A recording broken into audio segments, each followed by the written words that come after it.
Fala Techs, bem-vindo a mais uma aula da nossa série sobre o endereçamento IPv4. No último vídeo a gente viu o básico, né? O que é um IP e para que ele serve, e até comentamos rapidamente ali por cima sobre o IPv6. Mas vamos aprofundar um pouco mais dos assuntos. Hoje vamos comentar e vamos se aprofundar do assunto sobre a classe de IP, algo que todo mundo que estuda redes precisa entender muito bem sobre isso, porque não adianta você só saber que um IP tem 4 números separados por pontos, né? Tem que saber o que esses números representam, como eles foram divididos, para que a internet funcionasse hoje direitinho. Nosso título é o seguinte: classes de IP. Vou colocar aqui IPv4. Bem, galera, no começo da internet, o pessoal percebeu que não dava para sair distribuindo IP assim de qualquer jeito. Tinha que ter uma certa organização por aí, porque tinha empresas grandes, né, como provedores, mas também tinha aquelas redes pequenas. Então o que eles pensaram e o que eles fizeram? Eles dividiram o endereço IP em classe. Então a cada classe foi pensada para um tamanho de rede diferente. Quais são essas classes? São essas classes aqui, ó.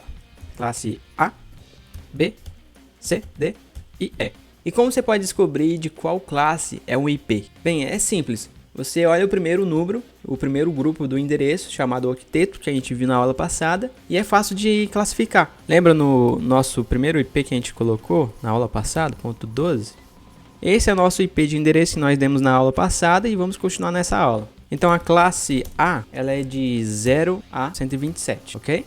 E a nossa classe B, ela é de 128 a 191. Já a nossa classe C, ela é de 192 a 223. A nossa classe D, ela é de 224 a 239. Por fim, a nossa classe E, ela é de 240 a 255. Então, a nossa classe é dessas aqui, ó.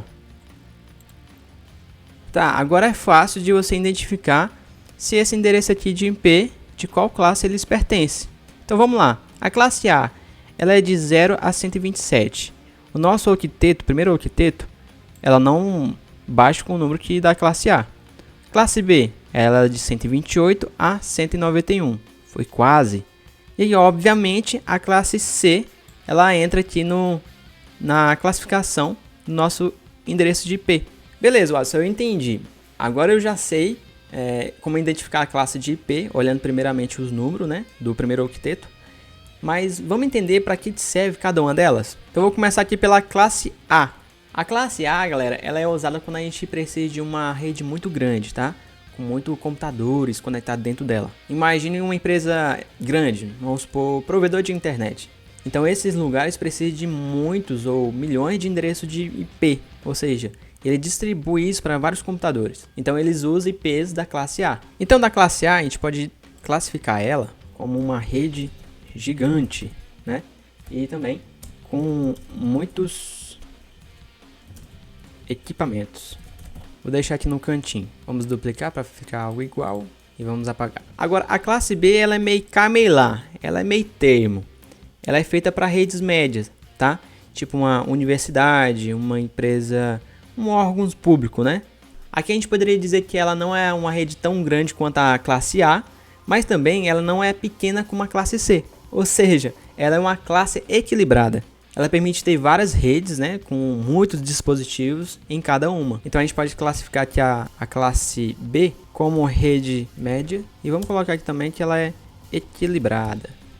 E a classe C é o que a gente mais encontra no nosso dia a dia, né? Ela é usada em redes mais pequenas, como nossas residências, né, nossas casas, escritórios, ou empresas pequenas também. Aqui a gente poderia dizer que o foco é basicamente o oposto da classe A. Em vez de poucas redes com muitos computadores, a classe C tem muitas redes, mas cada um com poucos dispositivos. Então, para você ter uma ideia, cada rede da classe C pode ter até 254 endereços disponíveis. Ou seja, 254 computadores, impressoras, câmeras, roteadores, tudo dentro de uma mesma rede local. Então, a classe C, a gente pode identificar ela, ou classificar ela, na verdade, com muitas redes. Porém, cada rede, ela suporta poucos computadores. Vamos colocar assim, para a gente entender melhor, tá bom? Então, a classe C, ela gera muita rede. Porém, ela suporta poucos computadores. Agora, essas duas últimas classes, classe D e E, são especiais, tá?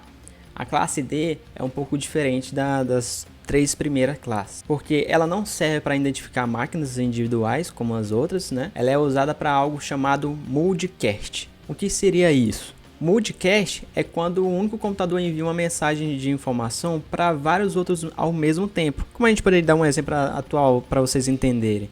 Por exemplo, um jogo online. Todo mundo já jogou Minecraft, Fortnite, Free Fire, Roblox, né? São os jogos mais atuais que estão na nossa atualidade. Então é o seguinte, o servidor do jogo precisa avisar todos os jogadores da mesma partida sobre a posição dos outros. Se houve armas novas ou um evento de um jogo, né? Então ele não vai mandar uma mensagem separada para cada jogador.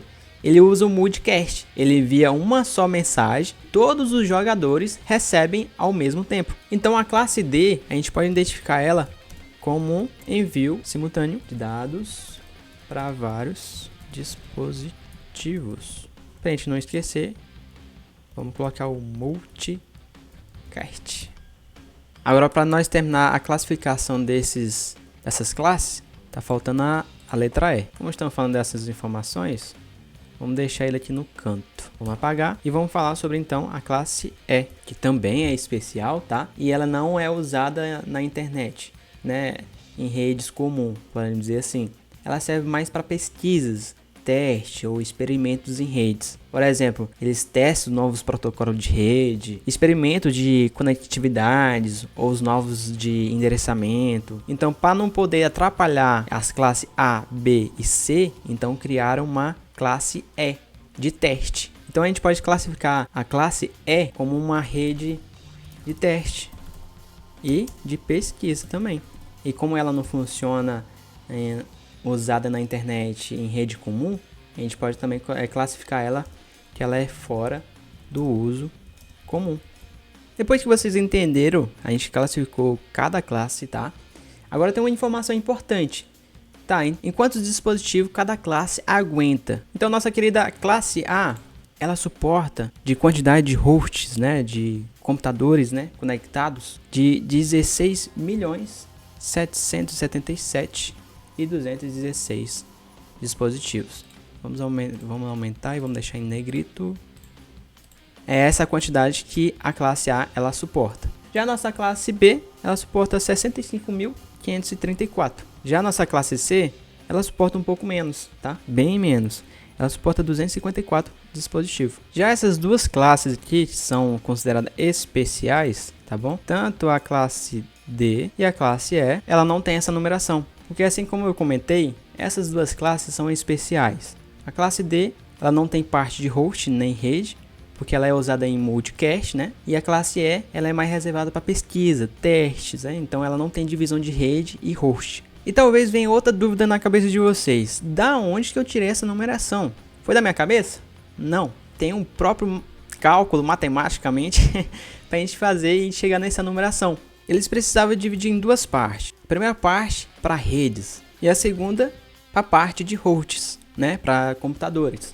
Para a parte da rede, eles teriam dizer de qual rede o IP faz parte. Já por host, era para identificar o computador, no caso específico, dentro dessa rede. Lembra desse endereço que nós identificamos como a classe C? Vocês lembram de que o endereço IPv4 ele tem 32 bits? Sempre lembre disso, ele tem 32 bits e são divididos em 4 blocos de 8 bits. Cada um desse aqui tem 8 bits. Então, para a gente chegar nesse cálculo aqui, o que eles pensaram em fazer? Bem, aqui na classe A é uma rede gigante, só que vamos ter muitos equipamentos.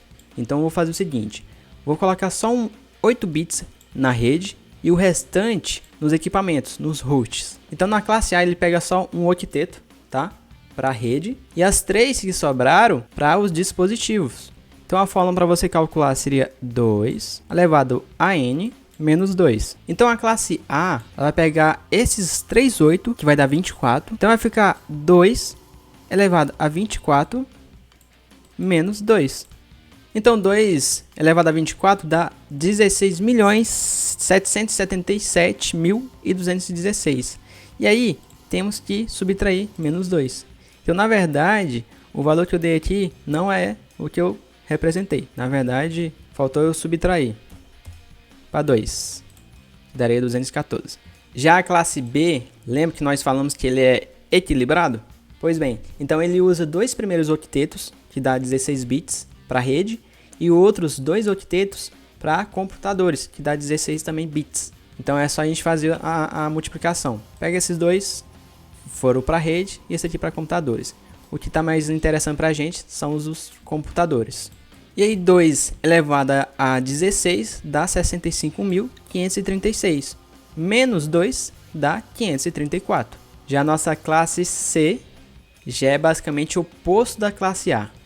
Ela acabou colocando os 3 primeiros octetos para a rede e o último octeto de 8 bits para os computadores. Então ela pegou essa quantidade de bits para colocar na rede e essa aqui para os computadores. Então 2 elevado a 8 dá 256, menos 2, 254. E é isso, galera. Hoje vocês aprenderam como o IPv4 organiza os endereços em classes para redes grandes, médias, pequenas ou também especiais que nós comentamos aqui. E saber a classe de um IP ajuda muito a planejar redes corretamente, a entender quantos computadores de cada rede suporta.